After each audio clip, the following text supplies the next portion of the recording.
رب اشرح لی صدری ویسر لی امری واحلل عقدۃ من لسانی یفقہوا قولی آمین یا رب العالمین۔ جہاں تک ایک گفتگو چل رہی تھی کہ پرپز آف لائف، اور اس پرپز آف لائف کے اندر 3 بڑے شعبے جو ہے وہ ہمیں کور کرنے تھے، ان کو سمجھنا تھا۔ ایک تھا کہ اسلام کا جو ہے سیاسی نظام، ایک ہے اس کا معاشی اور اقتصادی نظام، اور دوسرا ہے سماجی اور معاشرتی نظام۔ تو بہرحال یہ ذرا بڑا گمبھیر قسم کا مسئلہ ہے اور لمبا چوڑا مسئلہ ہے، اس کو مل جل کر ہی حل کریں گے۔ کچھ چیزیں جو ہے وہ آپ میری مدد کریں گے تو ان مسائل سے جو ہے وہ سمجھنے کے لیے ہم آپس میں ایک دوسرے کی کوشش کریں گے۔ میں ایک ڈائیگرام بنا دیتا ہوں تاکہ اس میں سمجھنے میں آسانی رہے ہمیں۔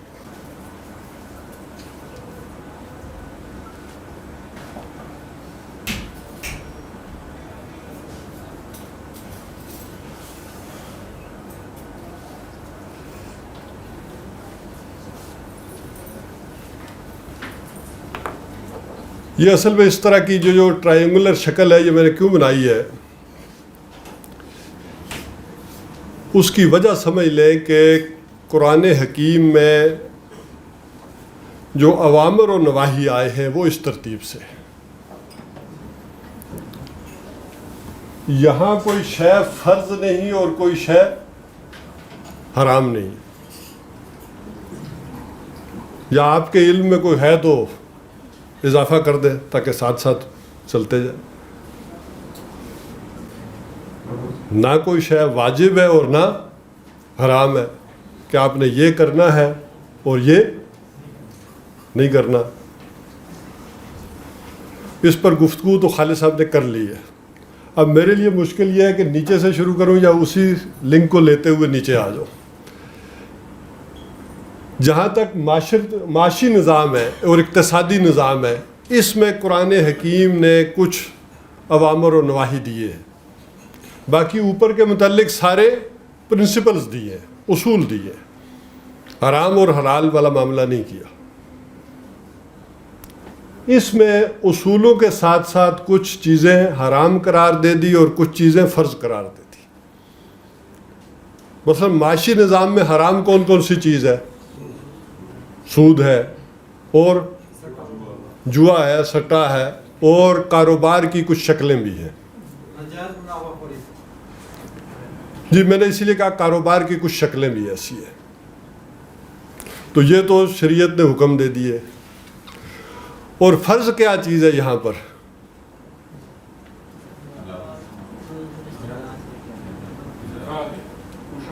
زکوٰۃ کس نے کہا؟ Very good. تو یہاں سب سے بڑی شے فرض کیا ہے؟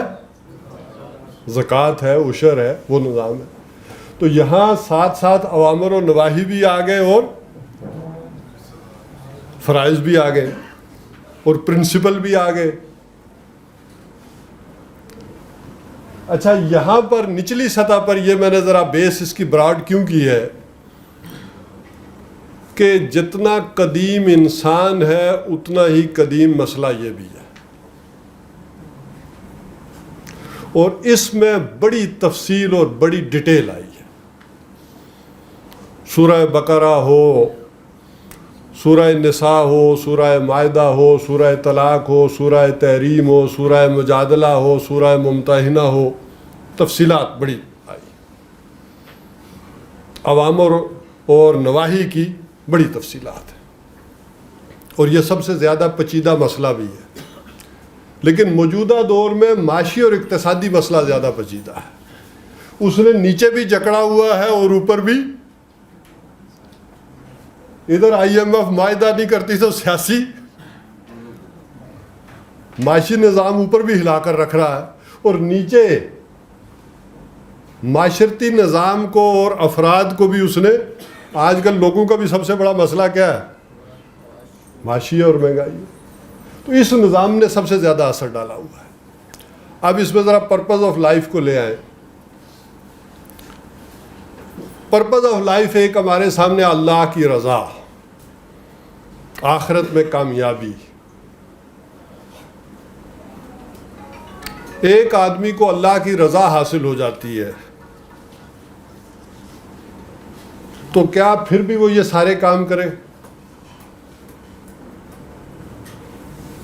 دیکھیں نا، صوفیاء کی اصطلاح میں 3 درجے ہیں. ایک کہتے ہیں کہ سیر اللہ، ایک آدمی کوشش کر رہا ہے کہ اللہ کی معرفت حاصل کرے، اس کے لیے جد و جہد کر رہا ہے، جستجو کر رہا ہے، چلے کر رہا ہے، عبادت کر رہا ہے، تپسیائیں کر رہا ہے کہ اسے اللہ کی معرفت حاصل ہو جائے تاکہ شرک بھی نہ ہو. اور ایک وہ شخص ہے کہ جسے وہ معرفت حاصل ہو گئی، سیر فی اللہ، اب اس کا دل نہیں چاہے گا کہ کوئی اور کام کرے.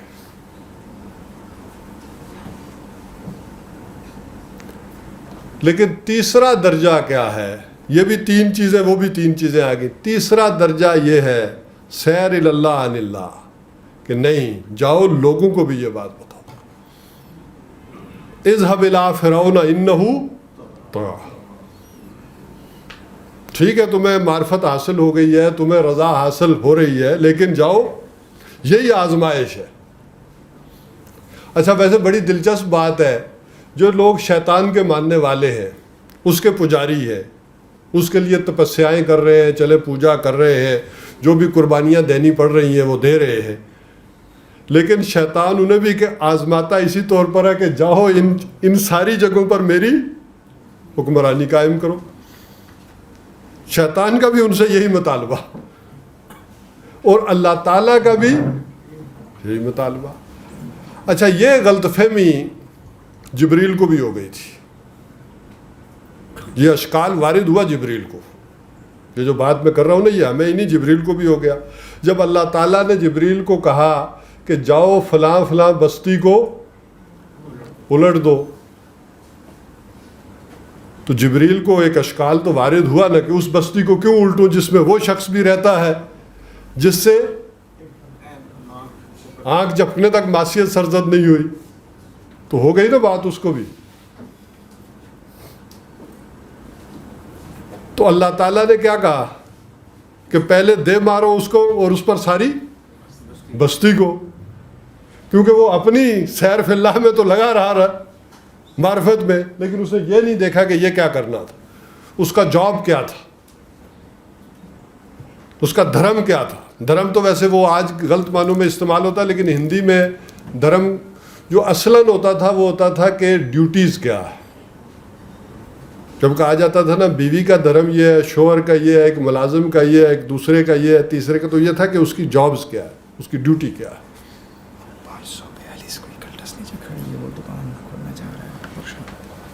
السلام علیکم، معذرت ہے کہ اعلانی نیچے کلٹس گاڑی کھڑی ہے، 542 ہے، اس طرح کا نمبر ہے، تو ورک شاپ کے بالکل سامنے کھڑی ہے. انہوں نے کوئی گاڑی نکالنی ہے تو وہ ذرا جس صاحب کی ہے پلیز ہٹا دیجیے.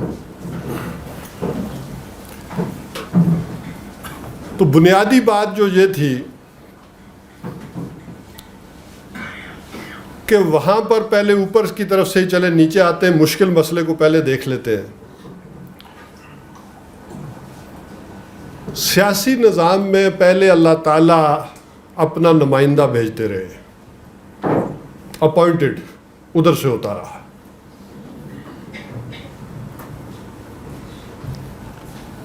ظاہر ہے اللہ حاکم ہے تو اپنی حاکمیت کو کیسے ایکسرسائز کرتا رہا دنیا میں، اپنا نائب بھیجتے رہے. اور وہ کون ہوتے تھے؟ انبیاء علیہ الصلوۃ والسلام. حضرت داؤد علیہ السلام اپنی ذاتی حیثیت میں اللہ کی طرف سے خلیفہ ہے، اور محمد الرسول اللہ بھی اللہ کے نائب ہیں. لیکن حضور صلی اللہ علیہ وسلم پر آ کر جب نبوت ختم ہو گئی تو اللہ تعالیٰ نے وہ ساری خلافت بحیثیت مجموعی اس امت کو ٹرانسفر کر دی. اچھا، ادھر سے دوسرے پیرالل شیطان کی بات کو بھی سمجھیں گے تو آسانی ہو جائے گی بات کو سمجھنے میں. شیطان نے اس کے مقابلے میں کیا کیا؟ پہلے شیطان کی حاکمیت بھی شخصی چل رہی تھی، کسی فرعون کو آگے کر دیا، کوئی نمرود کو آگے کر دیا، کسی سیزر کو آگے کر دیا. جب حضور صلی اللہ علیہ وسلم نے یہ کیا تو شیطان نے مقابلے میں کیا کیا؟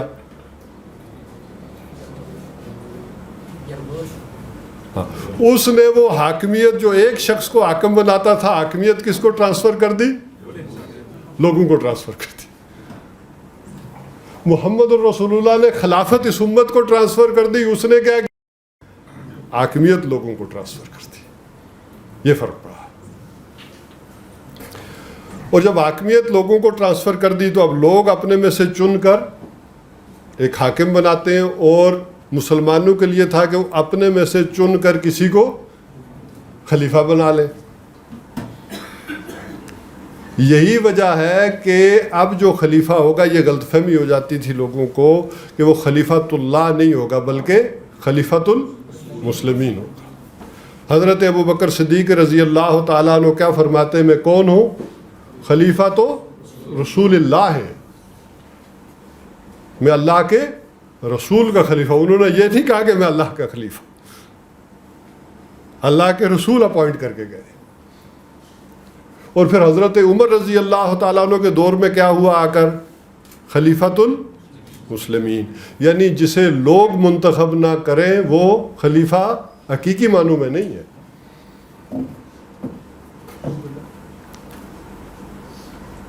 البتہ فقہائے اسلام نے کہا کہ متغلب امن و امان کی خاطر کوئی زبردستی بھی چڑھ آئے اور امن و امان خراب ہوتا ہو تو اس کو بھی برداشت کیا جا سکتا ہے، لیکن حقیقی نہیں ہوگا. بہرحال یہ تو میں نے ذرا، یہ میرا موضوع نہیں ہے، یہ میں نے ذرا کنسیپٹ اس کے ساتھ جوڑنے کے لیے کیا. اب ذرا اس بات کو سمجھیں کہ جہاں تک معاملہ ہے معاشی اور اقتصادی نظام کا، یہ بڑا موجودہ دور میں بڑا گنجلک بھی ہے اور پیچیدہ بھی ہے. اور اصلاً اگر دیکھا جائے تو میں اس کا اہل نہیں ہوں کہ اس کے پر گفتگو کروں. اس پر وہی آدمی گفتگو کر سکتا ہے صحیح انداز میں کہ جس نے یہ جدید بینکنگ، جدید اکنامکس پڑھی ہو اور اعلیٰ درجے میں پڑھی ہو، اور اس کے ساتھ ساتھ اسلامی فقہ کی باریکیوں کو بھی جانتا ہو. اور آئندہ بھی وہ لوگ جو اس میدان میں کام کرنا چاہیں وہ ابتدا ہی سے ان دونوں تعلیم کو پیرالل حاصل کریں گے، تب وہ ذہنی ساخت بن سکتی ہے دنیا میں. کہ ایک طرف علم دین حاصل کریں اور دوسری سائڈ پہ اس جدید معاشیات کا مطالعہ کریں، تو تب وہ سانچہ بنے گا جس کے ذریعے سے وہ ان موجودہ دور کے مسائل کو ایڈریس کر سکیں گے. لیکن وہ کہتے ہیں کہ اگر کچھ نہیں مل رہا تو جو کچھ مل رہا ہے اسی پر اکتفا کر لو تھوڑا بہت. تو جب یہ میری ذمہ داری لگائی گئی، مجھے نہیں پتا کہ کیوں لگائی گئی. میرا امتحان شاید اسی لیے انہوں نے لینا تھا. تو میں نے سوچا کہ آخر جو کچھ آتا ہے پرچے میں وہ تو لکھ دینا چاہیے نا. اور آسانی یہ پیدا ہو گئی کہ مجھے کہہ دیا گیا کہ ذرا انٹریکٹیو بھی کر دیں، ذرا پوچھ گچھ بھی کر لیں. تو میں نے اس کو اپنے لیے اور سہولت سمجھ لیا. تو اب دو طریقوں سے اس بات کو سمجھیں گے کہ جو مجھے سمجھ آئی ہے اس طریقے سے شاید میں آپ کو بھی سمجھانے میں کامیاب ہو سکوں.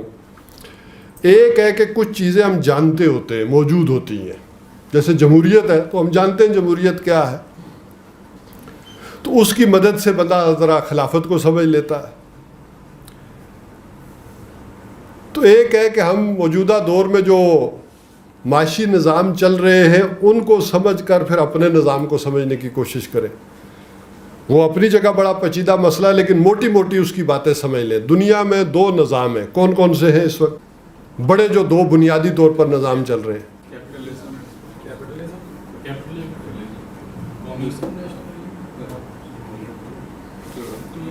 چلے اچھا ایک ہے، ہاتھ کھڑا کر لے تو پھر زیادہ ہو، یا میں پوچھوں؟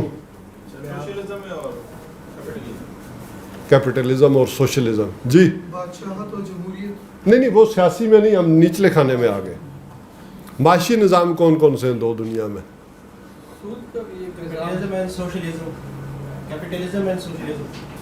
جی اور کوئی؟ آپ بات کر رہے تھے کچھ.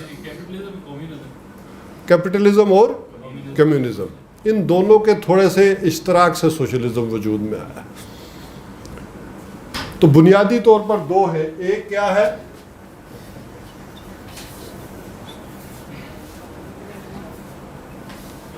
اور دوسرا کیا ہے؟ کمیونزم.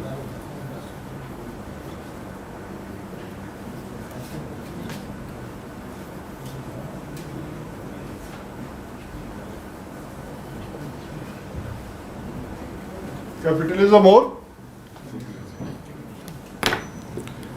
ان دونوں میں فرق کیا ہے؟ کیپٹلزم کس چیز کا نام ہے؟ جی کیپٹلزم بیسیکلی سرمایہ دارانہ نظام ہے اور جس کے اندر سرمایہ دار کا راج ہے اور اسی کے تحت نظام چل رہا ہوتا ہے.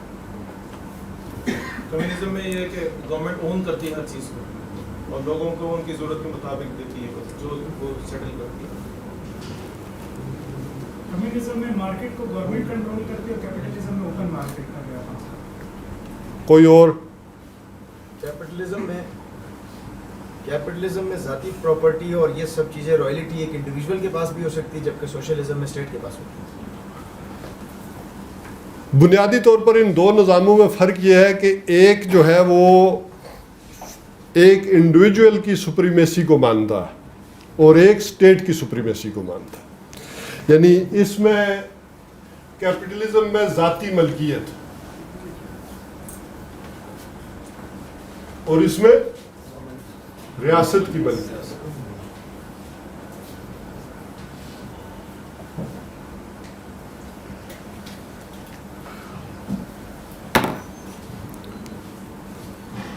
لیکن کس کاسٹ پر دونوں کا یہ جو کیچ ورڈ ہے دنیا میں جس کی بنیاد پر یہ لوگوں کو کھینچتے ہیں وہ کیا ہے؟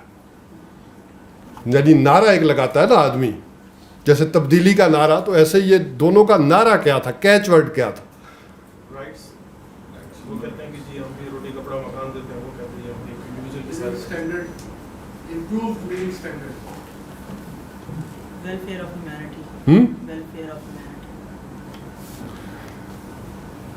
ان کا نعرہ جو کیچ ورڈ تھا نا وہ سمجھے وہ کیا ہے؟ ایکویلٹی. سب زن زر اور زمین برابر. اصل یہ کیچ ورڈ یہ تھا. وہ حقوق کا تصور تو سب میں ہی آ جائے گا. ان کا کیا تھا؟ مساوات. اور ان کا کیا ہے؟ آزادی، فریڈم. اور یہ ایکویلٹی. طبقاتی نظام کا خاتمہ. وہ آپ یہاں چلے گئے نا، ابھی صرف یہاں رہے اس لیے میں نے کھانے بنا دیے. وہ چیزیں جو آپ کہہ رہے ہیں ٹھیک ہے، لیکن ابھی صرف ہم اپنے آپ کو لمٹ کر رہے ہیں یہاں تک. ٹھیک ہے. تو اچھا، یہ دونوں اعلیٰ اخلاقی قدریں ہیں یا نہیں ہیں؟ دونوں اچھی بات ہے نا، کوئی غلط بات تو نہیں ہے.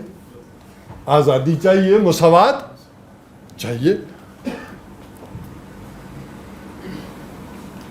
اب خرابی ذرا تھوڑی سی دیکھ لے کیا ہے. یہ equality at the cost of freedom. یہاں آزادی سلب کر دی گئی تاکہ ایکویلٹی ہو، اور یہ freedom at the cost of equality. دونوں میں یہ تضاد ہے. جب آزادی دیں گے تو سب برابر نہیں ہو سکتے، مساوات نہیں ہو سکتی. کوئی آگے بڑھے گا، کوئی پیچھے رہ جائے گا، جس کا نتیجہ نکلے گا. اور دنیا کے مہذب ترین ملک میں، امریکہ کے اندر، اس کی جنوبی سائڈ پر، اس شہر میں، نیو یارک میں، وال اسٹریٹ میں، وہ لوگ بھی رہتے ہیں کہ جن کی دولت کا کوئی اندازہ نہیں، بے حساب. شاید خود انہیں بھی نہیں ہے بعض کو اتنی دولت. اور اسی کے شمالی سرے پر فیٹوز، وہ لوگ کہ شاید آج بھی بیئر کے ایک کین کے لیے انسانی جان ان کے لیے کوئی شے نہیں. اور رات کو جو بھی ٹرینوں میں اور اسٹیشنز پر اور میٹروز پر جو کرتے ہیں، تو اس کا نتیجہ ایکویلٹی کی صورت میں تو نہیں نکلا. یعنی اس کی کاسٹ پر ہوا ہے.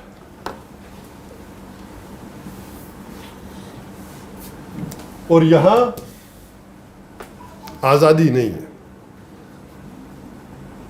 سب کو ایک جیسا کام کرنا پڑے گا. اچھا, اس کے کچھ نقصانات اور فائدے بھی ہیں دونوں کے. یہاں تک کہ اسٹیٹ کے کنٹرول میں کچھ نہیں, پروڈکشن ہی نہیں, مینز آف پروڈکشن بھی آزاد.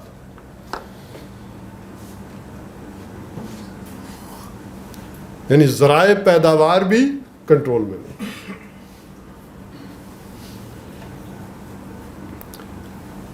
اچھا, ان میں مشترک کیا چیز ہے؟ ادھر دوسری طرف آنے سے پہلے میں ادھر آتا ہوں. ان دونوں میں کامن کیا چیز ہے؟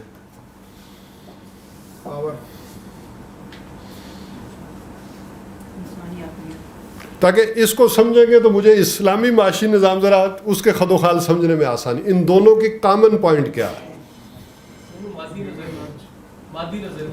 ماشاء اللہ, دونوں کے اندر مٹیریلزم,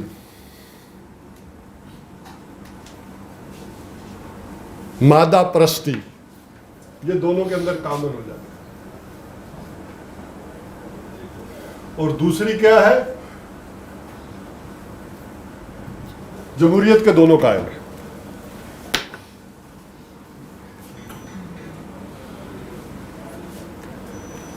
یہ سفر شروع کس بنیاد پر ہوا تھا اور وہ چیز انہیں اچیو ہو سکی یا نہیں؟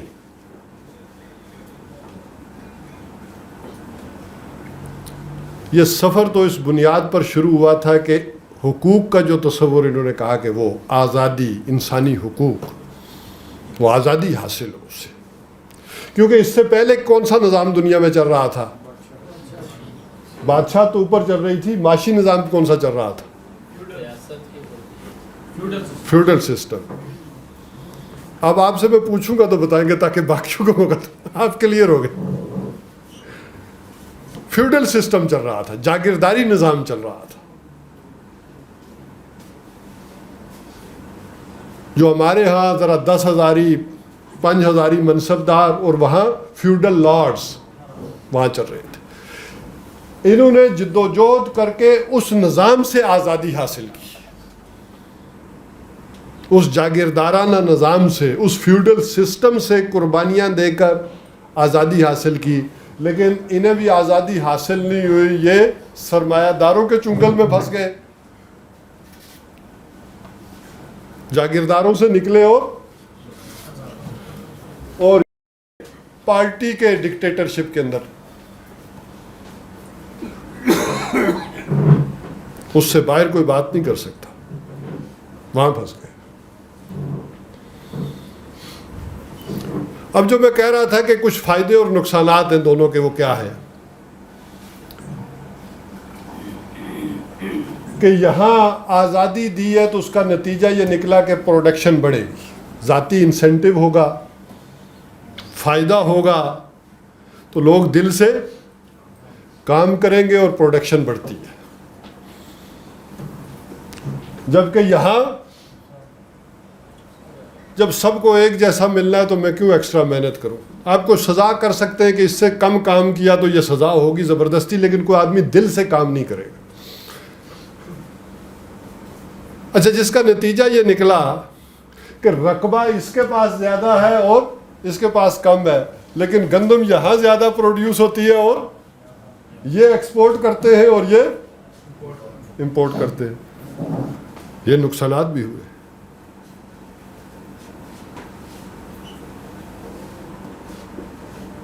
اصل میں ہمیں ذرا یہ جو رائے اعتدال ہے, نقطہ اعتدال ہے, اسلام اس سارے کے نتیجے میں, جیسے آپ حقوق و فرائض کہتے ہیں, وہ لانا چاہتا ہے عدل و قسط. وہ چاہے یہاں ہو, یہاں ہو, یہاں ہو. اسی لیے ہم جب کہتے ہیں کہ نظام کون سا آنا چاہیے, عدل اجتماعی, عدل و قسط, وہ عدل و قسط ساری جگہوں پر ریکوائرڈ ہے. اچھا, دنیا تجربے تو کر رہی ہے, اس کے نتیجے میں تھوڑا بہت انہوں نے کیا ہے. یہ کیپٹلزم کے مقابلے میں یہ آیا تھا کمیونزم, تھوڑا بہت کر کے سوشلزم کی طرف گئی دنیا, جس کی بہترین مثال اسکینڈینیوین کنٹریز ہے. انہوں نے تو آپ کہہ لیں کہ ایک لمٹ کراس کر دی ہے. اس کی وجہ کیا ہے؟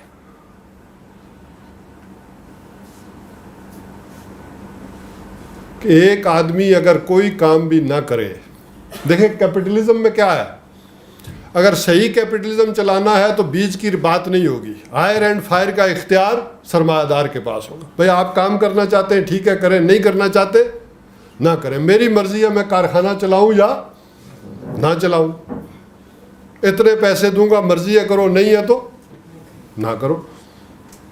لیکن وہ تو 10 سال بھی اپنا کارخانہ بند کر لے، اسے فاقہ نہیں آئے گا، اسے تو 10 دن بعد آ جائے گا.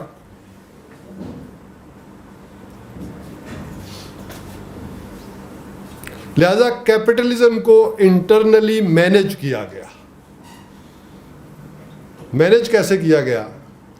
کہ یہ جو لوگ ہیں، یہ جو تقسیم پیدا ہو گئی ہے، یہ بدحال، آشفتہ سر، آشفتہ مغز، یہ کہیں ہمارے کارخانوں کے لیے، ہماری کوٹھیوں کے لیے خطرہ نہ بن جائے، مار نہ دے.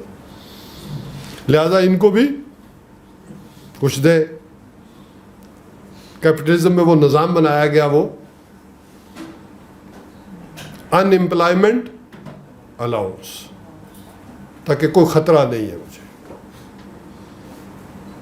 میرے مطابق میری اجرت دو گے ٹھیک ہے، نہیں ہے تو مجھے ضرورت کی چیز مل جائے گی.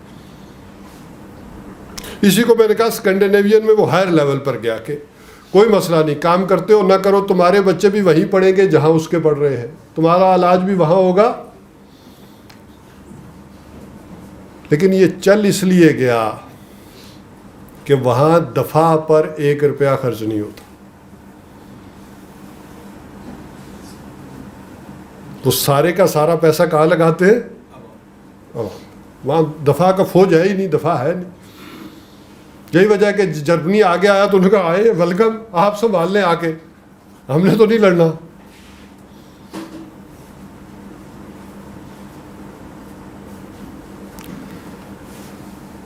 بہرحال یہ موٹی موٹی باتیں ہیں ان دونوں کی. اس میں اب اس روشنی میں ذرا اسلام کے نظام کو سمجھنے کی کوشش کریں، وہ بھی چونکہ اصلاً ہم طالب علم ہیں قرآن حکیم کے، کوئی ماہر معاشیات نہیں ہے، اقتصادیات نہیں ہے. قرآن حکیم نے جو بنیادی اصول دیے ان کی روشنی میں ہم دیکھتے ہیں کہ کیا ہے یہ نظام. تو قرآن حکیم کے بھی 2 نظام ہیں جو قرآن سے ہمیں سمجھ میں آتے ہیں.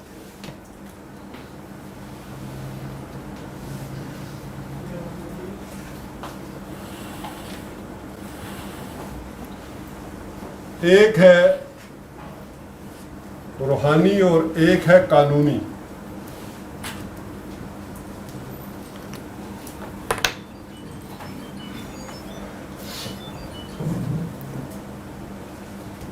ایک یہ روحانی نظام اور ایک قانونی. قرآن حکیم اور احادیث کے مطالعے سے ہمیں یہ 2 چیزیں پتہ چلتی ہیں.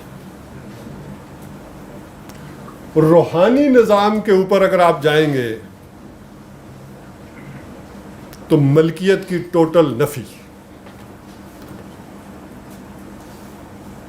یہ ایمان حقیقی کی بنیاد پر ہے.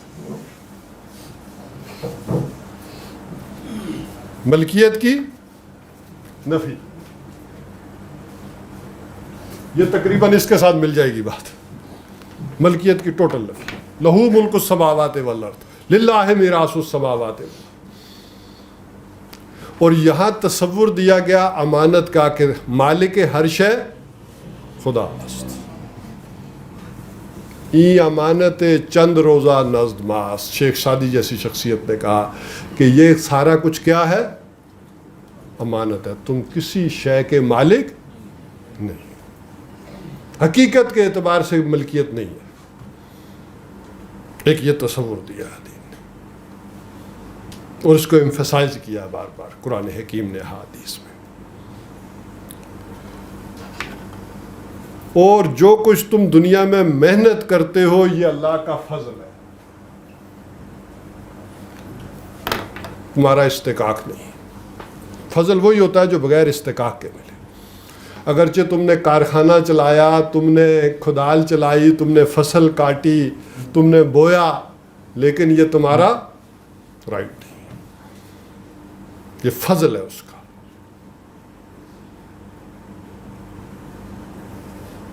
قرآن حکیم میں سوائے ایک جگہ امکان ہے، باقی کسب نیکی یا بدی کو کہا جو کچھ مل رہا ہے وہ اللہ کا فضل ہے. سورہ جمعہ کی آخری آیت ذرا سنا دیں، یعنی نہیں بلکہ دوسرے رکوع کی پہلی آیت. وَإِذَا قُضِيَتِ الصَّلَاةُ فَانتَشِرُوا فِي الْأَرْضِ. آگے زور دے ذرا. وَابْتَغُوا مِن فضل اللہ. کیا کرو؟ اللہ کا فضل تلاش کرو. تو جو کچھ تمہیں دنیا میں مل رہا ہے وہ کیا ہے؟ اللہ کا فضل ہے. اس کو فضل سمجھو. یہ روحانی نظام کے اوپر میں اب یہ بات کر رہا ہوں. ابھی اس کے برعکس بات کریں گے تو آپس میں لگے گا کہ یہ دونوں نظام متضاد ہیں، آپس میں ٹکرا رہے ہیں بظاہر.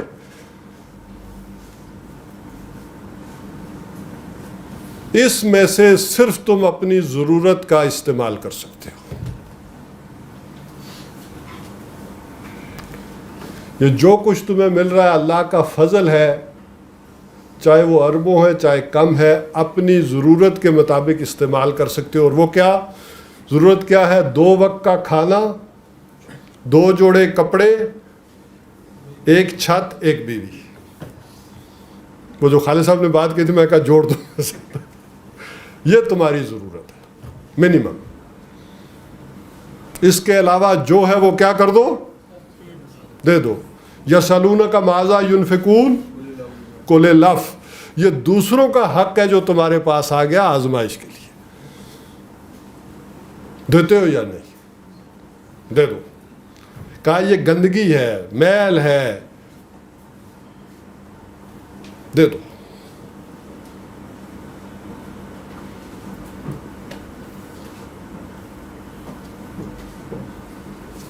اب اس کے مقابلے میں آئے، اف کو بھی سمجھ لیں. آزمائش اور اف. اس کے مقابلے میں جو قانونی نظام ہے وہ کیا ہے؟ ملکیت ہے لیکن مجازی سمجھو، حقیقی نہیں. ملکیت ہے. جب ملکیت ہے تو وراثت بھی منتقل ہو سکتی ہے. یہاں روحانی طور پر بتایا گیا کہ للہ میراث. وہاں وراثت کے قوانین بھی دے دیے.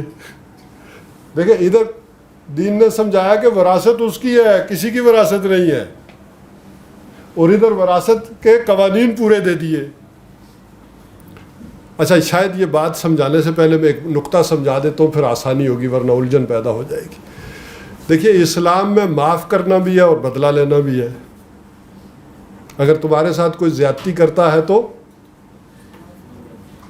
کہا معاف کر دو، اس کے بڑے درجے ہیں. ہاں آدمی بدلہ ہی نہیں لے سکتا تو دوسری بات ہے. کہہ رہے درویش بر جانے درویش، وہ تو اس کے اوپر ہی ہوگا. ٹھیک ہے معاف کر دیا اجر ہے، لیکن اگر تم قادر ہو بدلہ لینے پر پھر معاف کیا تو پھر روحانی ترقی ہے. وہ تو آپ بدلہ ہی نہیں لے سکتے تو معاف ہی کریں گے نا، کیا کر لیں گے. لیکن اگر بدلہ لے سکتے تھے تو معاف کر دیا، یہ روحانی ترفع اور ترقی اور لذت حاصل ہوگی. اور دوسری طرف کیا کہا؟ وَلَكُمْ فِي الْقِصَاصِ حَيَاتٌ یا اولی الالباب. اے ہوشمندو بدلے میں زندگی ہے. دنیا کا نظام بدلے پر چلے گا، معافی کا معاملہ آخرت اور روحانی. اب دونوں باتیں ہو گئی کہ نہیں؟ اسی کو سمجھے. دونوں اسلام کی قدریں ہیں اور دونوں چیزوں کو جو ہے وہ اعلیٰ کہا گیا. ایک طرف بدلہ اور دوسری طرف معاف کرنا. وَإِن تَعْفُوا وَتَصْفَحُوا وَتَغْفِرُوا فَإِنَّ اللَّهَ غَفُورٌ رَحِيمٌ. اور ایک طرف کہا بدلے میں زندگی ہے، دنیا کا نظام اس پر چلے گا. ورنہ جو اشرار ہیں، ظالم ہیں، انہیں تو کھل کھیلنے کا موقع مل جائے گا. انہیں بھی ویسے ہی تھپڑ پڑے تو پھر ہوگا، ورنہ اسٹریٹ کرائم کہاں سے کہاں پہنچے گے جا کر. تو یہ قانونی نظام. تو جیسے عفو درگزر بھی اسلام کا نظام ہے اور بدلہ بھی اس کا نظام ہے. تو یہاں اسلام نے ایک آزادی دی ملکیت کی, مجازی ملکیت کی. اب اس کا لازمی نتیجہ ہے کہ کچھ آگے بڑھیں گے اور کچھ پیچھے رہیں گے. لہذا ایک لائن ڈرا کی.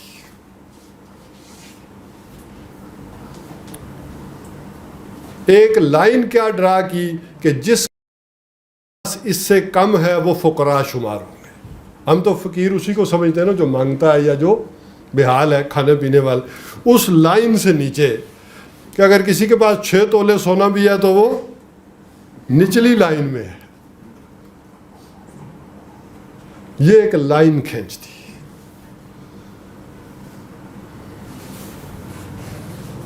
کہ ادھر سے لیا جائے اور ادھر دیا جائے. ویسے میں سمجھانے کے لیے آپ کو ذرا چونکانے کے لیے کہہ رہا ہوں, یہ والا جو نظام ہے زکوٰۃ والا, حضور صلی اللہ علیہ وسلم نے اس پر کبھی عمل کیا؟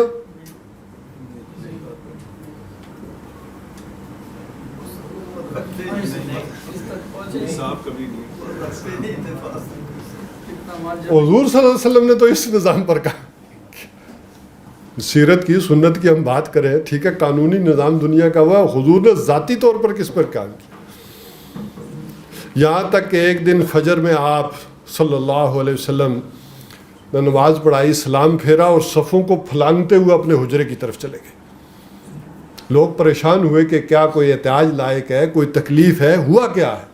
محمد الرسول اللہ صلی اللہ علیہ وسلم سلام پھیر کر اس جلدی سے اپنے حجرے کی طرف کیوں گئے؟ کوئی مسئلہ کیا, کوئی تکلیف ہے معاذ اللہ, کوئی حاجت آ گئی, کیوں گئے؟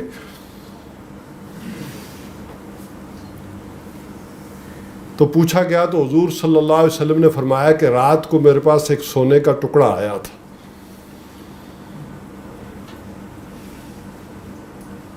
اور میں بھول گیا اس کو تقسیم کرنا. مجھے یاد آ گیا کہ وہ گھر میں پڑا ہوا ہے اور میں محمد اپنے رب سے اس حال میں ملوں کہ مجھے اس پر توکل اور اعتماد نہ ہو.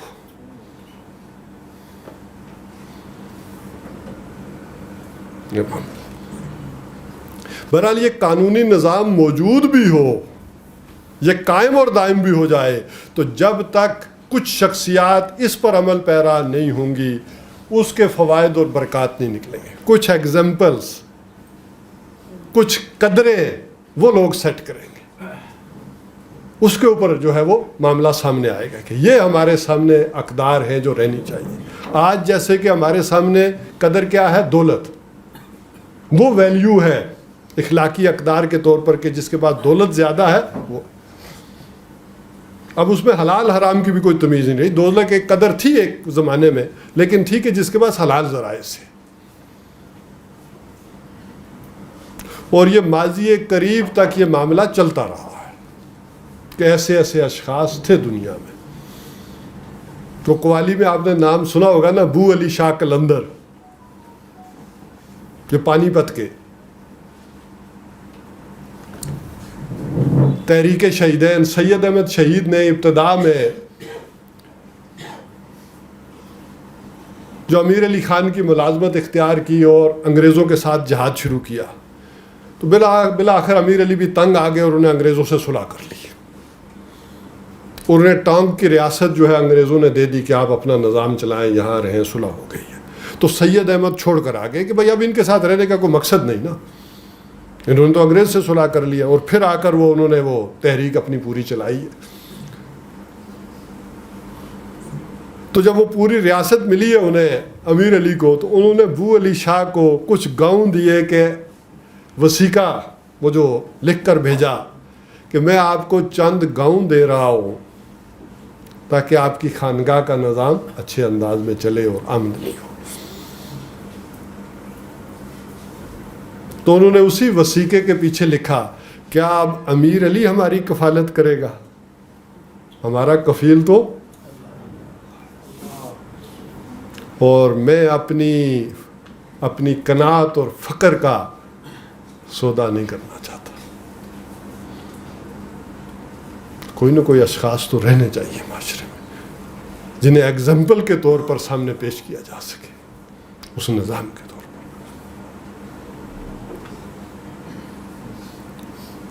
بہرحال یہ جو کیپٹلزم تھا میں نے کہا یہ انٹرنلی مینیجڈ ہے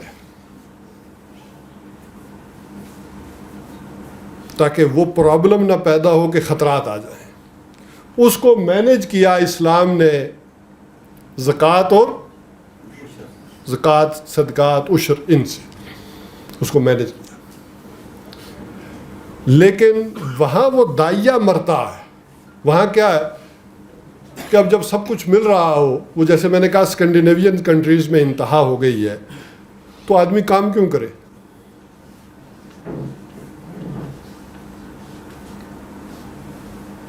یہاں پر اس کو مینیج کیا, لیکن دوسری طرف اس کو زندہ رکھنے کے لیے کیا کیا کہ سوال کی مذمت, محنت کرو,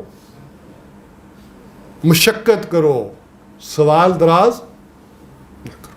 دوسری طرف ٹھیک ہے کہا کہ کوئی سوال کرتا ہے تو دو بھی, اور ایک طرف کہا کہ یہ اچھی بات نہیں ہے تاکہ وہ جذبہ برقرار رہے. یہ اوصاف الناس ہے, یہ لوگوں کا میل کچیل ہے, یہ مت لو,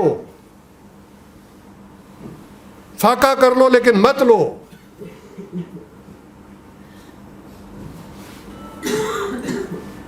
دوسری طرف اس چیز کو ابھارا ہے, اس چیز کو نمایاں کیا.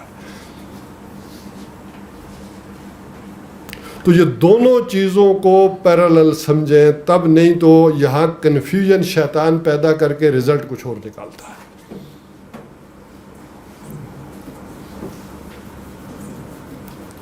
اب جہاں تک مغربی نظام یہ نہیں پہنچا, میں اس کی طرف آپ کی توجہ دلانا چاہ رہا ہوں. یہاں تک تو میں نے کہا کہ وہ بھی پہنچ گیا, ہم بھی پہنچ گئے سمجھنے کے اعتبار سے. اسلامی نظام معیشت جو ہے یہ کنٹرول بھی ہے اور مینیج بھی ہے. ایک مینجمنٹ انہوں نے کی, ایک ہمارے نظام نے کی. کنٹرولڈ اس تک ابھی وہ نہیں پہنچے, ٹھوکریں کھا رہے ہیں. اس کو کنٹرول کیا ہے کچھ چیزوں کی قدغنیں لگا کر کہ یہ سود کیا ہے, حرام. جہاں ذاتی بندگی کے اعتبار سے سب سے بڑا شرک قرار دیا کس کو؟ اللہ کے ساتھ شرک کو. سب سے بڑا ظلم شرک. ادھر سب سے بڑا حرام سود.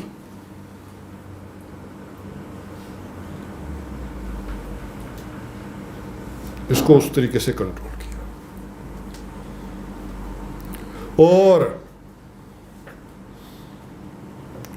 یہ اتنا بڑا حرام کہ اس کے اوپر آپ نے کئی لیکچر سنے ہوں گے, کئی باتیں سنی ہوں گی. اس کو میں آگے نہیں کرتا, ہم اپنے آگے کی طرف چلتے ہیں. سود کتنا بڑا حرام ہے یہ سب جانتے ہیں. دوسری طرف اس کی بعض شکلیں بھی حرام قرار دی کاروبار میں, چیزوں میں.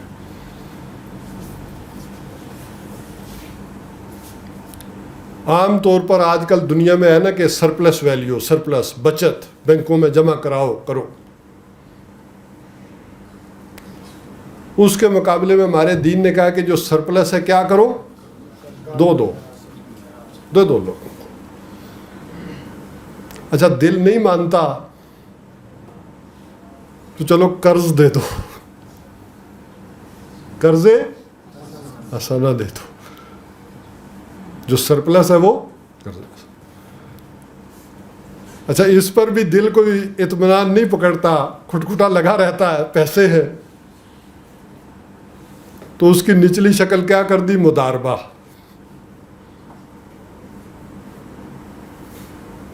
مداربہ بھی اصل اپنی روحانی اعتبار سے یہ بھی سود ہے.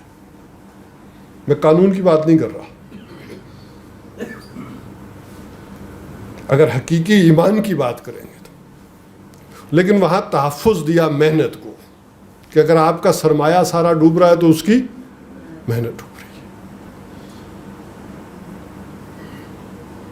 لہذا سورہ روم میں جو آیات آئی اس وقت ابھی تک سود کا حکم نہیں تھا, اس میں کہا کہ جو لوگ یہ چاہتے ہیں کہ لوگوں کے مال میں مال بڑھے، اللہ کے نزدیک نہیں بڑھتا.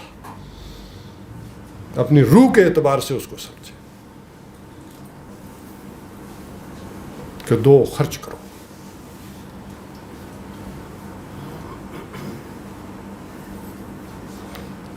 اپنے پاس جمع رکھنا یہ گویا کہ اللہ پر اعتماد کے نفی ہو گیا. یہ بات اس روحانی درجے پہ ہے. البتہ اس کی جو قانونی شکلیں میں نے کہا جیسے جائز رکھی کہ ہاں قرض دے دو کسی کو، کاروبار کے لیے دے دو، شکلیں رہی. اسی میں آگے چلے جائیں تو مزارعت اور ذمہ داری، زمینداری جو ہے اس میں مزارعت یہ بھی اپنی اصل کے اعتبار سے مزارعت حرام. ہماری زمین ہے خود کاشت کرو، اصل شے یہ. دیکھیں وہاں سرمایہ کا تو نقصان ہوا، آپ نے کسی کو پیسے دیے مداربے پہ، چلو ڈوب گیا آپ کا سرمایہ تو ڈوب گیا نا، اس کی محنت گئی. یہاں کیا مسئلہ ہوگا؟ آپ کی زمین تو ویسی ہی رہی، آپ نے کھیت کسی کو دیا، جاؤ بو کاٹو مجھے بھی دے دینا، فصل ساری نقصان ہو گئی تو آپ کا کیا نقصان ہوا؟ زمین ویسی کی ویسی پڑی. اس کی روح کو اور اسپرٹ کو دیکھیں گے تو یہ حرام. ہاں بعد میں صاحبین نے کچھ شرائط لگائی ہیں، بیج ہو، یہ ہو، ہل ہو، ٹریکٹر کے پیسے ہوں، پانی کے ہوں، وہ دوسری بات ہے. اسی طرح فارورڈ ٹریڈنگ،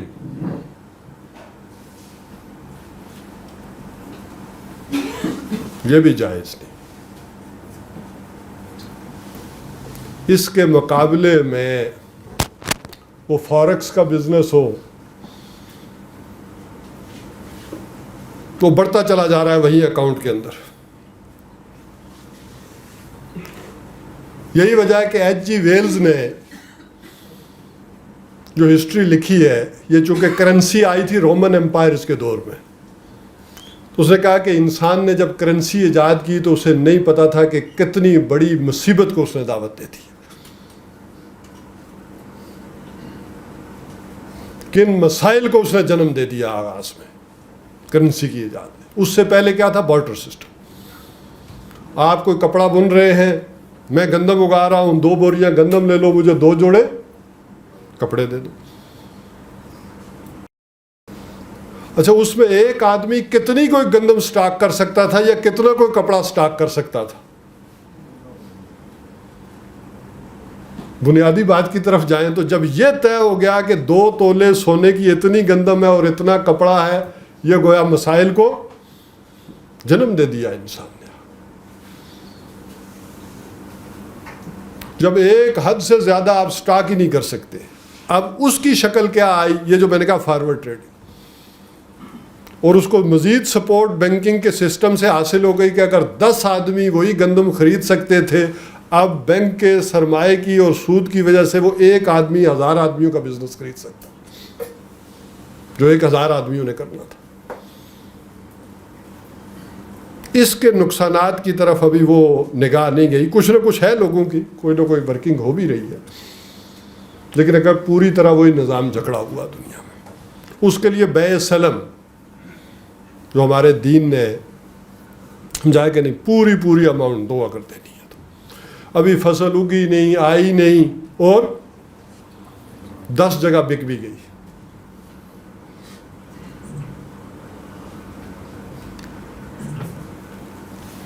تو یہ وہ نظام ہے جو اصل اپنی روح کے اعتبار سے اسلام اقتصادی اور معاشی نظام ہمارے سامنے رکھتا ہے، اپنی اسپرٹ کے اعتبار سے. ہمارے پاس ٹائم کتنا رہ گیا؟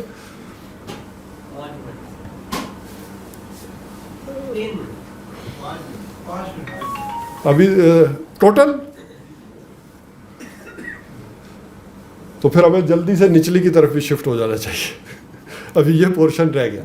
تو بہرحال یہ ایک سکیچ ہے جو میں نے کہا کہ میں اس کا کوئی ماہر تو نہیں، لیکن جو بھی قرآن سے مبادیات اور احادیث سے ملی وہ آپ کے سامنے رکھ دیں اور جو موجودہ اس وقت دنیا میں چل رہا ہے اس کا ایک اسکیچ کے رکھ کر سمجھانے کی کوشش کی گئی ہے تاکہ اس سے ٹارگٹ جو ہے ہمارے معین ہو, پرپز آف لائف جو ہے اس میں کلیئرٹی آئے. جہاں تک اسلامی نظام معاشرت کا تعلق ہے,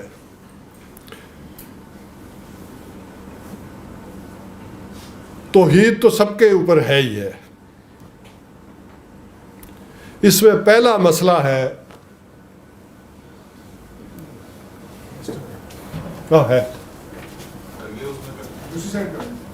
ادھر,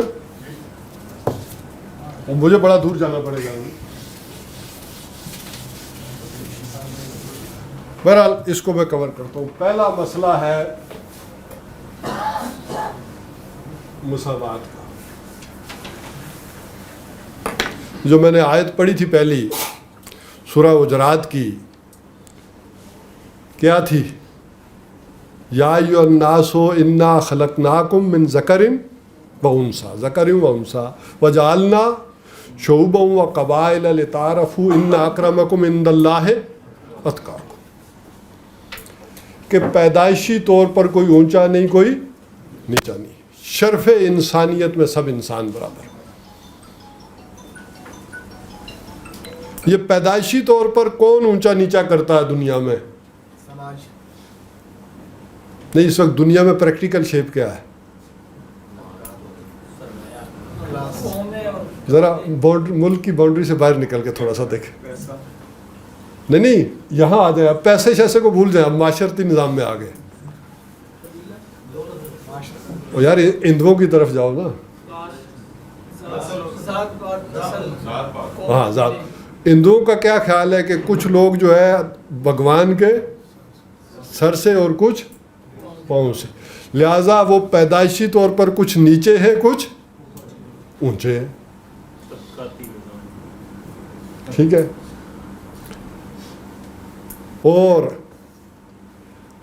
کسی کالے کو گورے پر اور عربی کو اجمی پر اور اجمی کو عربی پر. خطبہ حجت الوداع حضور صلی اللہ علیہ وسلم نے فرمایا کہ کسی عربی کو اجمی پر اور اجمی کو عربی پر. اچھا, کسی کالے کو گورے پر اور گورے کو کالے پر نہیں. اچھا, یہ بات تو گورے کو کالے پر نہیں ہے, یہ کالے کو گورے پر ہے کہیں دنیا میں؟ آپ سوچ سکتے ہیں کہ کوئی یہ بھی فضیلت کی بات ہو کہ میں کالا ہوں؟ دنیا میں پوری تحریک برپا ہوئی ہے اس پر.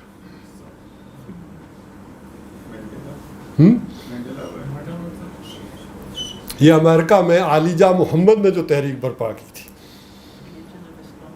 اور اس نے وہاں کے افریکنز کو جو جذبہ دیا تھا, اور وہ شدید نفرت کرتے ہیں گوروں سے. وہ کہتے ہیں کہ یہ مکمل انسان ہی نہیں ہے گورا, اصل انسان ہم ہیں. وہ جو یہودیوں کا تصور تھا نا, وہ عالیجہ محمد نے اپنی قوم میں جذبہ ایسا دیا, وہ سارے وہ آج تک یہ سمجھتے ہیں کہ اصل انسان, کامل انسان ہم ہیں, گورے نامکمل انسان. اس پر برتری. محمد رسول اللہ صلی اللہ علیہ وسلم کی اس بات کی عظمت عیاں ہوتی ہے کہ آدمی سوچ بھی نہیں سکتا تھا کہ دنیا میں کبھی یہ بھی ہوگا کہ کالے کو گورے پر کوئی برتری حاصل نہیں. اس وقت حضور صلی اللہ علیہ وسلم نے اس کی بھی وضاحت کر دی, کالے کو بھی گورے پر نہیں. ورنہ وہ کہہ سکتے تھے کہ نہیں, گورے کو تو کالے پر نہیں ہے, کالے کو تو گورے پر ہو سکتی ہے. اس کی بھی نفی فرما دی محمد رسول اللہ.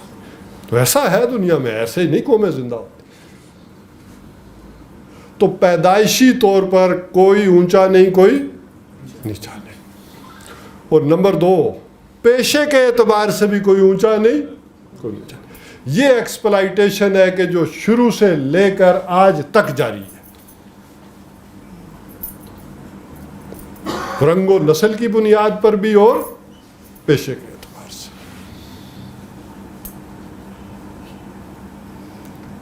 اسلام کا معاشرتی نظام کہتا ہے کہ نہیں, سب انسان برابر, سب انسان, مسلمان بھی نہیں, سب انسان برابر. اگر اس کے ہاں کوئی فضیلت ہے تو کس کی بنیاد پر ہے؟ لیکن ساتھ ہی آیت میں آگے فرما دیا واللہ علیم خبیر. تقویٰ کا کس کو پتہ چلتا ہے؟ وہ ہے علیم الخبیر. وہ سمجھتا ہے کہ کون ہے اصل متقی. یہ فیصلہ بھی تم نے نہیں کرنا. اگر کوئی معیار ہے تو وہ تقویٰ ہے, اور تقویٰ کس کو معلوم ہے؟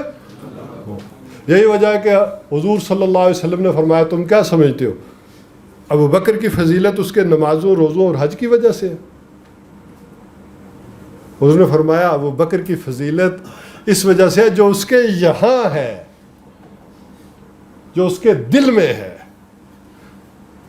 التقوی ہاؤنا, یہ وہ اسے معلوم ہے. البتہ ایک تقسیم اسلام معاشرے میں کرتا ہے, شرف انسانیت میں برابر ایک تقسیم کرتا ہے, اور وہ کرتا ہے ایمان کی بنیاد پر, اسلام کی بنیاد پر. کہ وہ لوگ جو اللہ کو مانتے ہیں وہ, اور جو نہیں مانتے وہ برابر نہیں ہو سکتے, وہ علیحدہ ہے. یہ تقسیم ہے.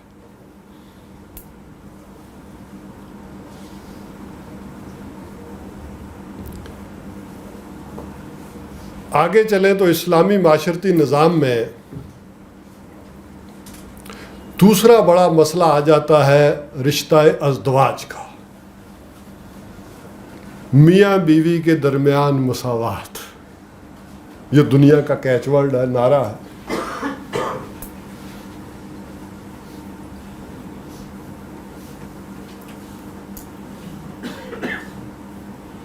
اس کو سمجھ لیں کہ اسلام نے اس کو برابر نہیں رکھا, اور یہ محض انتظامی لحاظ سے برابر نہیں رکھا کہ ایک کم از کم آدمی جو سوچنے سمجھنے والا ہے وہ اچھی طرح سے سمجھتا ہے کہ ایک ادارے کے دو سربراہ نہیں ہو سکتے. جب یہ خاندان کا ادارہ وجود میں آیا ہے تو اس خاندان کا سربراہ ایک ہوگا, وہ یا مرد ہو یا عورت ہو, سربراہ ایک ہونا چاہیے اصولی طور پر. اسلام نے اس کی سربراہی کس کو دی؟ مرد کو دی. لیکن یہ مسئلہ ایسا تھا کہ جو شروع دن سے آج تک کوئی صحیح طریقے سے اندر اترا نہیں خواتین کے. اچھا, جو اس کا شرف انسانیت ہے, ذرا حقیقت سمجھے نا, اس کا جو شرف انسانیت ہے اسے ابھارتا انسان تو وہ بھی ہے نا.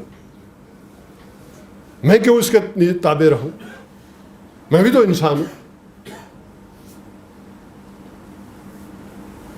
اور ہم سمجھتے ہیں کہ عربوں کے ہاں شاید کوئی ایسی بات نہیں تھی. ذرا سمجھے, حضرت خدیجۃ الکبریٰ رضی اللہ تعالی عنہا کاروبار کر رہی تھی کہ نہیں؟ انہوں نے مرد بھی ملازم رکھے ہوئے تھے کہ نہیں؟ اور حضور صلی اللہ علیہ وسلم نے بھی انہی سے معاملہ کر کے تجارت کی کہ نہیں؟ اور قریش کے کون کون سے بڑے چودھری اور رؤسا خواہش مند نہیں تھے کہ ان سے نکاح کریں؟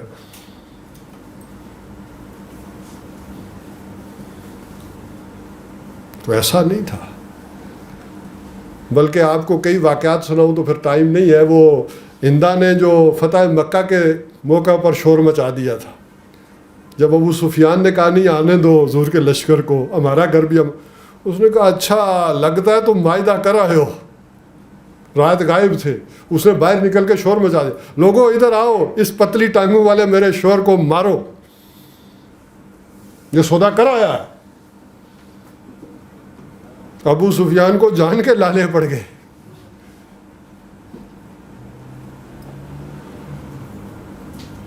تو ایسا نہیں تھا کہ وہاں عورت بالکل کچلی ہوئی تھی اور وائی ہوئی تھی.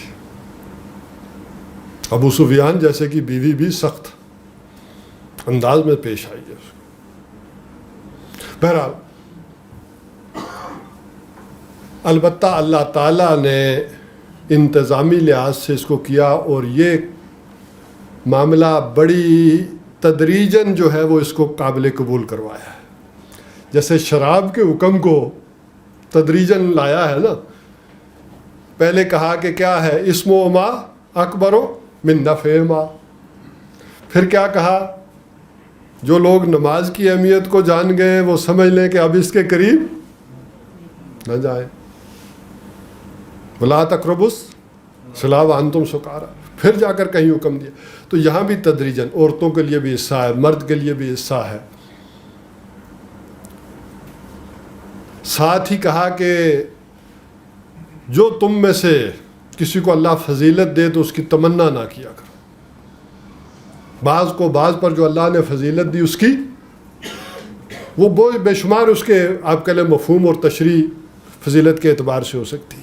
لیکن اس کو ذرا حدیث کی روشنی میں دیکھیں تو کیا ہے کہ جو عورت یہ تمنا کرے کہ مرد جیسی بنے کوشش کرے اس پر اللہ نے, اور جو مرد کرے وہ بھی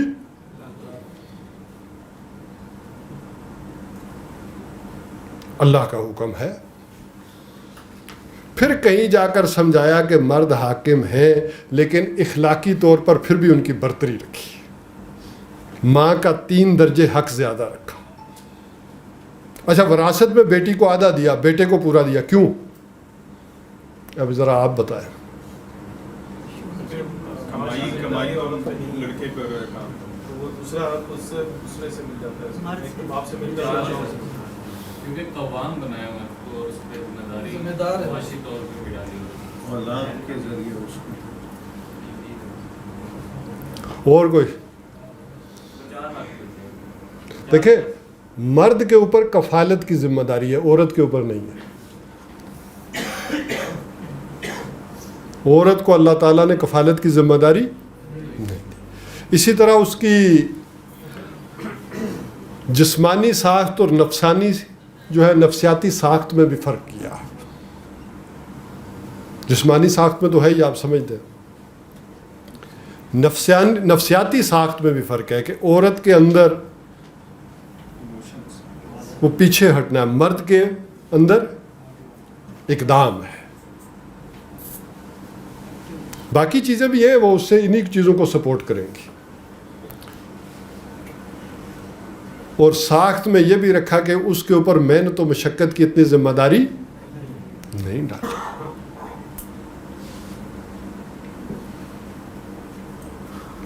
اور یہ تھا دنیا کا نظام چلانے کے لیے, ورنہ اللہ تعالیٰ نے کہا انی لا اضیع عمل عامل منکم من ذکر, میں کسی عمل کرنے والے کے عمل کو وہ چاہے مرد ہو چاہے عورت ہو, عبادات میں, نیکیوں میں, خیرات میں, بھلائی میں وہ دروازے اوپن رکھے. اچھا, شاید وقت نہیں بچے گا, وہاں میں نے وہ کیچ ورڈ بتائے تھے. یہاں کیا مسئلہ ہے, ذرا دوسری طرف شیطان کو ایڈریس کرنا ذرا میں بھول گیا تھا, ذرا اس کو بھی ایڈریس کر لیں. وہ یہاں کیا چاہتا ہے؟ برابری, مساوات, مردوں کی لبرلزم, آزادی. اور 2 ایشو اس وقت ہیں کہ وہ جو دنیا میں چاہ رہا ہے, 2 چیزیں وہ چاہ رہا ہے کہ اس معاشی نظام کو تباہ کرنے کے لیے جو بھی کر چکا, وہ 2 چیزیں ایسی ہیں کہ وہ چاہ رہا ہے کہ یہ دنیا میں اب آئیں, پورے طریقے سے آئیں.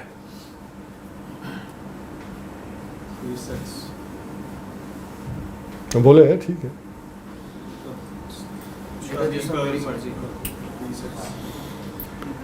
ایک پروسٹیٹیوشن, عصمت فروشی, اس کو برا نہ سمجھا جائے. یہ وہ چاہتا ہے. لہذا دنیا میں اب عصمت فروشی کے لیے الفاظ کون سے استعمال ہو رہے ہیں؟ Sex worker. کہ اب انہیں یہ نہ برا نہ سمجھا, بلکہ انہیں کیا کہا جائے, ایک آدمی کو اللہ نے جسمانی طاقت دی تھی, اس نے مزدوری کی, ہل چلایا, اسے اللہ نے کوئی اور طاقت دی تھی, اس نے وہ استعمال کی. سیکس ورکر کہنا ہے. اور دوسرے اسی کے ساتھ ملتی جلتی چیز ہے, ہم جنس پرستی. اس کو برا نہ سمجھا جائے. اور جب تک یہ والا نظام ہے, اوپر نیچے والا, یہ قانون, اس کی تباہی ہوگی تو وہ آگے آئے گا. اچھا ویسے اب اس کو ذرا ریلیٹ کریں, میرے جو بات کہی ہے اس کو جوڑیں اس بات کے ساتھ کہ ویلفیئر کا اعلیٰ ترین نظام اسکینڈینیوین کنٹریز میں ہے, تو خودکشی کی ریشو وہاں سب سے زیادہ کیوں ہے؟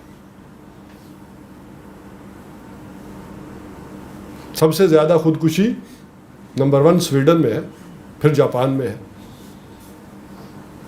یہ خودکشی کیوں ہے وہاں؟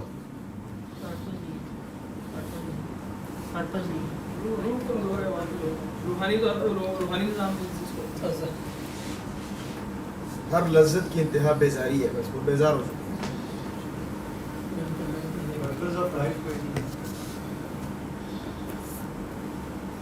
جب انسان اللہ کی حدود سے آگے بڑھتا ہے تو وہ اپنا سب کچھ وہ دیتا ہے, بیزار ہو جاتا ہے. آزادی کا اینڈ جو ہے نا وہ بیزاری. دیکھیں پرپز آف لائف تو ان کے ہیں, ٹھیک ہے, اصل بات سمجھے جو قرآن نے کہی ہے, لِتَسْكُنُوا إِلَيْهَا, تم کیا کرتے ہو ان سے؟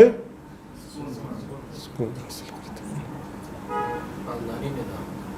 جب وہاں خاندانی نظام اور یہ والی ساری چیز ڈسٹرب ہو گئی تو سکون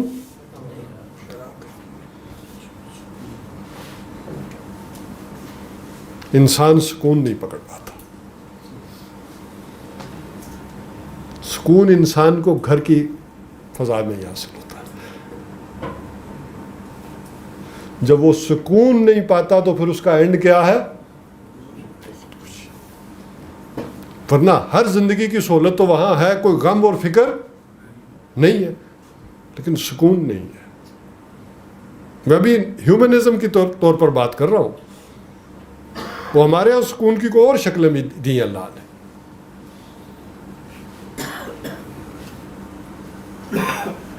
بہرحال اس خاندانی نظام, اس کے پیچھے اب گویا کہ شیطان پڑا ہوا اپنے کارندوں کے ذریعے کہ یہ کسی طرح جو ہے وہ ختم ہو, یہ مساوات مرد و زن ہو, پراسٹیٹیوشن جو ہے یہ اس کو پروموٹ کیا جائے, اسی طرح ہومو سیکچولیٹی کو جو ہے وہ برا نہ سمجھا جائے, اور یہ چیزیں تاکہ اچیو کرے وہ دنیا میں آئے. اور دیکھیں کہیں ہم ناسمجھی میں وہ کام نہ کر رہے ہوں, ادھر نہ جا رہے ہوں. یہ پرپز آف لائف کے اندر ان چیزوں کو ذرا تھوڑا سا باندھ کے رکھیں, سمجھ کے رکھیں. اور اسی کے ذیل میں پھر آ جاتی ہے معاشرتی چیزوں میں قتل ناحق ہے, بے حیائی ہے, فحاشی ہے, اور زنا کے قریب بھی نہ جاؤ. اس کے لیے جو جیسے کہ میں نے کہا تھا کہ تفصیلی احکامات آ گئے, نکاح, طلاق, رضاعت, بہت ڈیٹیلز میں یہ باتیں آئیں. اسی کے لیے سیگریگیشن آف سیکسز, سطر کے احکامات, پردے کے احکامات, سورہ نور, سورہ احزاب, یہ وہ میں نے پیچھے جو ڈیٹیل بیان کی تھی ساری صورتوں کی, اس میں یہ 2 رہ گئی تھی. کہ یہ سارے کے سارے اقدامات اسی لیے آئے کہ وہ گھر کی فضا میں کے اندر سکون رہے. وہ والدین, ان کا ادب, ان کا احترام, یہ بھی اسی نظام کا حصہ ہے.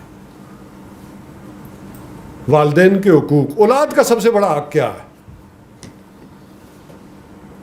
جو قرآن بیان کرتا ہے, جو قرآن نے بیان کیا؟ اولاد کا سب سے بڑا, والدین کے حقوق تو تقریباً آپ سب نے سنے ہوں گے. اف ولا تنہرہما,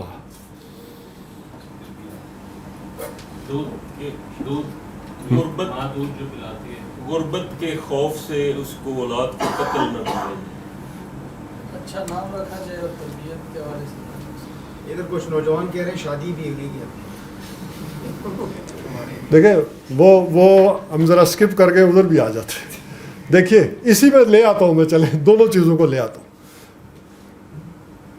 اولاد کا سب سے بڑا حق یہ ہے کہ اسے قتل نہ کیا جائے. باقی حقوق اللہ تعالیٰ نے نہیں کہا, وہ جبلت میں اتنے مضبوط ہیں کہ یہ نہیں کہا پالنا, پڑھانا, تربیت, بلکہ روکا ہے, اتنا شدت ہے کہ روکا ہے کہ ان کی خاطر غلط کام نہ کرنا. قتل اولاد کی مختلف صورتیں رہی ہوں گی دنیا میں اس ڈیٹیل میں ابھی نہیں جا رہا، لیکن سب کو ملا کر ایک ہے کہ اولاد کا حق یہ ہے کہ اسے، اور آج کی دنیا میں کیا ہو گیا، اس کی شکل کیا ہے کہ اسے وجود میں ہی نہ آنے دیا جائے.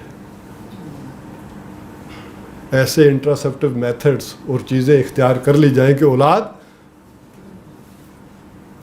میں تھوڑی سی اس حوالے سے معاشیات کے ساتھ اس کو جوڑ دیتا ہوں. آخر میں پاکستان بنا تو اس کی آبادی کتنی تھی؟ بہت توبہ کرو. عمران خان والے 40 لاکھ. نہیں صحیح بات جس کو ہے وہ ذرا بتائیں. 4 کروڑ آبادی تھی. 4 تھی یا 5 تھی، چلیں ہم اس زیادہ بحث میں نہیں جاتے. 4-5 کروڑ تھی. مجھے یہ بتائیں کہ اس وقت فاقہ زیادہ تھا یا آج زیادہ ہے؟ اگر سوچیں تو اس وقت زیادہ لوگ بھوکے سوتے تھے، بعد تک بھی. آج آبادی کتنی ہو گئی؟ گنی جا رہی ہے لیکن چلے 24-25 کروڑ آبادی ہے. تو اللہ تعالیٰ نے 4 کروڑ میں کمی تھی اور 25 کروڑ کو کھلا رہا ہے کہ نہیں؟ اور اسی طرح دنیا کی بھی لگا لوں میں تو اللہ تعالیٰ کہہ رہا ہے کہ یہ رزق کی کمی کی وجہ سے، اس کے خوف سے یہ کام نہ کرو کہ کھائیں گے کہاں سے، تربیت کیسے ہوگی، کس طرح سے ہوگی، یہ نہ کرو. رزق دینے والا کون ہے؟ اور اتنے رزق، اچھا رزق کے خزانے کس کے پاس ہے؟ معاشی طور پر اس کو ساتھ جوڑ، اس کے پاس. وہ جتنی دنیا میں لوگ ہوتے ہیں اس کے مطابق ایشو کرتا ہے، بلکہ اس سے زیادہ دیتا ہے. جتنی آبادی ہوتی ہے اتنا زیادہ ایشو کرتا ہے. اور ہمارے لیے کیچ ورڈ کیا تھا کہ بچے، اب تو شاید ایک بھی نہیں. اچھا وہ تربیت کی بات انہوں نے کی تھی، تربیت 5-7 ہوندے زیادہ ہوندی ہے یا 2؟ ایک کو تو بہت اچھی زیادہ ہو تو اچھی تربیت. دیکھیں نا وہ زیادہ بہن بھائی جب آپس میں لڑتے ہیں، آپ شام کو گھر جاتے ہیں، وہ مسائل پیش کرتے ہیں، ہر ایک اپنے آپ کو ڈیفینڈ کرتا ہے کہ ابو جی اس نے یہ کیا، دوسرا کہتا ہے نہیں اس نے یہ کیا تھا. وہ جوان ہونے تک وزیر خارجہ بن جاتے ہیں کہ نہیں؟ اور 2 بچوں کو تو کوئی سمجھ ہی نہیں آتی کہ کرنا کیا، بات کیسے کرنی ہے، اور وہ چیز ان کے اندر ڈیولپ ہی نہیں ہوتی. میں ایک کمپنی میں رہا تو میں نے اپنے مینیجر پرچیز کو کسی غلطی کی وجہ سے بلایا، تو اسے پتا تھا میں نے غلطی کی ہے، تو میں نے ذرا ڈانٹا تو وہ کانپنا شروع ہو گیا. تو میں نے کہا شاید ایسے ہی ایکٹنگ کر رہا ہے. میں کہا یہ کیا کر رہے ہو؟ وہ دھڑام مچا، بے ہوش ہو گیا. وہ الٹا مجھے لالے پڑ گئے کہ کیا ہو گیا، اس کو اٹھاؤ ہاسپٹل پہنچاؤ. تو وہ ڈانٹ ڈپٹ یا تربیت کے علیحدہ کبھی بات کریں گے، میں نہیں چھیڑتا، وہ لمبی بات ہو جائے گی. اچھا اب ذرا دین کی روح کے اعتبار سے آئیں دونوں پہ. حضور صلی اللہ علیہ وسلم نے فرمایا کہ کن عورتوں سے شادی کرو؟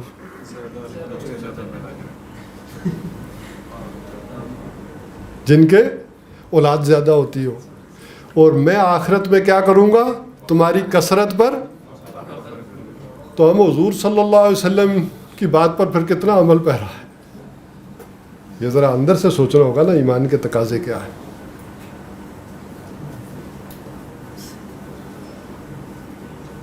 تو یہ ذہن جو ہے نا بالکل اس وقت کی دنیا میں بدلا ہوا ہے. اس میں وہ باتیں ڈالنی اور سمجھانی مشکل ہے. جو نوجوانوں نے بات کی تو وہ بات یہ تھی کہ نکاح کو آسان سے آسان کر دو. جس معاشرے میں نکاح آسان نہ ہو وہاں پھر زنا آسان ہوتا ہے. 1000 روپیہ جیب میں ہو تو وہ تو نکاح تو نہیں ہو سکتا، لیکن دوسرا کام ہو سکتا.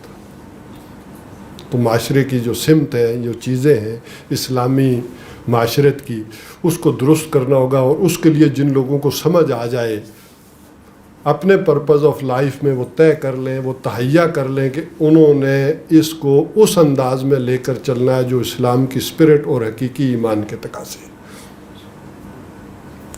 اور وہ پھر لوگوں کے لیے لیڈنگ رول بنے، وہ ایگزامپلز معاشرے میں سیٹ کریں. جب تک کچھ لوگ معاشرے کے اندر وہ ایگزامپل سیٹ نہیں کرتے، اس کے قانونی نظام اور اسلام کے نظام آنے کے بعد بھی وہ برکات اس انداز میں پھر ظاہر نہیں ہوگی، جب تک کہ ایسے لوگ جو پیس میکر نہ بنے۔ میں اسی بات کے اوپر اکتفا کرتا ہوں اور آپ سے معذرت بھی چاہتا ہوں کہ میں کوئی کمپیٹنٹ آدمی نہیں تھا اس گفتگو کے لیے، ٹھیک ہے، لیکن جو مجھے سمجھ آئی پرپز آف لائف میں تو وہ میں نے آپ کے سامنے ٹوٹے پھوٹے الفاظ میں جو ہے وہ آپ کے سامنے رکھ دی۔ اللہ تعالیٰ سے دعا ہے کہ اللہ تعالیٰ آپ کی اور میری اس کوشش کو قبول فرمائے۔